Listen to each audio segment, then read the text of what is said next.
എൻ്റെ കയ്യിലൊരു 3 lakh rupees ഉണ്ടായിരുന്നു. അത് ഞാൻ മുകേഷ് അംബാനിക്ക് കൊടുത്തു. അതേപോലെ ഒരു 1 പൈസ ഉണ്ടായിരുന്നു, അത് ഞാൻ MA യൂസഫ് അലിക്കും കൊടുത്തു. ബട്ട് ഈ 1 പൈസ എന്ന് പറയുന്നത് 31 ദിവസം വരെ ഡബിൾ ആയിക്കൊണ്ടിരിക്കും.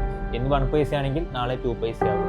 സോ ഇവിടെ മുകേഷ് അംബാനിക്ക് ഡേ 10th ആകുമ്പോൾ കയ്യിലുള്ള എമൗണ്ട് എന്ന് പറയുന്നത് 2.7 lakhs ആണ്. ബാക്കിയുള്ള 30K ചിലവാക്കി. ഇവിടെ MA യൂസഫ് അലിക്ക് ഡേ 10th ആകുമ്പോൾ 5 rupees മാത്രമാണ് കയ്യിലുണ്ടാവുന്നത്.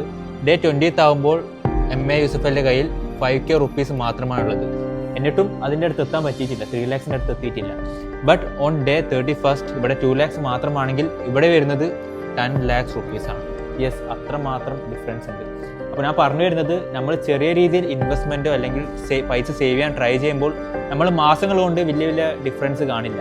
ബട്ട് വർഷങ്ങൾ കഴിയുമ്പോഴാണ് ശരിക്കുള്ള റിസൾട്ട്സ് നിങ്ങൾക്ക് കാണാൻ പറ്റുന്നത്. ഇതിനേക്കാളും വലിയ റിസൾട്ട്സ് കാണാൻ പറ്റും.